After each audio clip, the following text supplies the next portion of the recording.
Your New Year's resolutions to get fit may have already fallen by the wayside, but when it comes to saving money, it is never too late to prioritize your finances. With more on this, we are joined by Simone, President and CEO of the Better Business Bureau. Good morning, Simone, and thanks for joining us today. Good morning, and thanks for having us to talk about this important issue. Yeah, so we're talking about financial resolutions, and I know that you have 5 tips for us, but before we get into them, what is your definition of a financial resolution? Well, it's really about looking at your financial health and making sure that it's where you need it to be. And so that could be all about, that you're spending within your means, that you're saving up for a rainy day, or it could really be about that you're where you want to be, so that you have money in case something scary happens down the road. Okay, got it. So let's go over some of the tips that you have for us. What's the first one? Well, firstly, if you're thinking of borrowing in the future, the first thing we really want people to do is improve their credit score. So take a look at what your credit rating is right now. You can contact Equifax or TransUnion. And then if you think there's opportunity for growth, it's really important to work it up. And so you can do things like making sure you're paying your bill on time, making sure that if you've got unused credit cards, that you cancel them, because all of those things have an impact on your credit. And then also not carrying a balance. All right. And second, this one seems to be pretty self-explanatory, but create a budget. Yeah, create a personal budget. So number 2 on our list.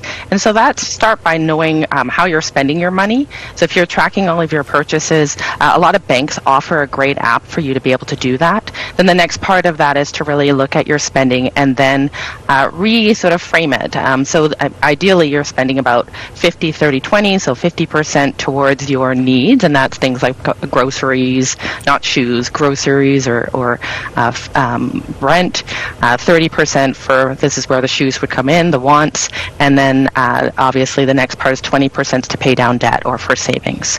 The Financial Consumer Agency of Canada has a really great budgeting tool if you need help.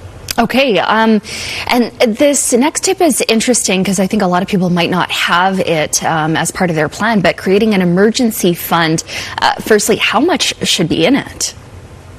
Well, I mean, that's the thing. I mean, emergency fund is based on your spending. And so, experts recommend between 3 to 6 months to cover off what your needs are. So if you've done the first thing, which is to really understand what your spending habits are and really understand what your needs are per month, then the next part is to build that egg, to build that savings fund in case something does happen.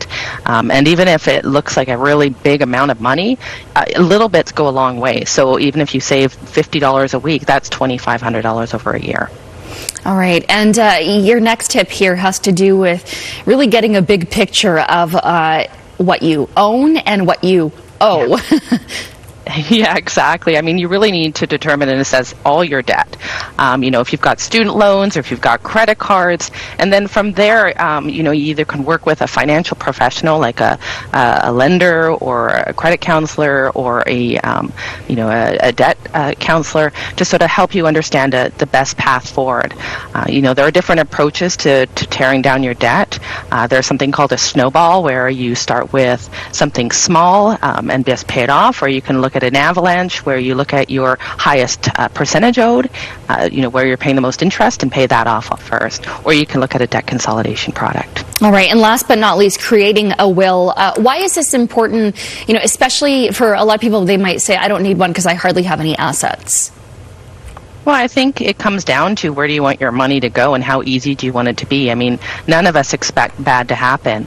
And so if bad does happen and you've got something, if you've got children or you have some sort of stock, or really you care about how your last wishes are executed, then you need to have a will and you want it to be done right. So in all of these situations, we want to make sure that if you need expertise that you reach out to the appropriate people. The BEB has a great resource for lawyers, financial planners, banks, anyone really, if you're interested in trying to find someone that meets standards with the organization. All right. Simone, really useful tips. Thank you so much for joining us today.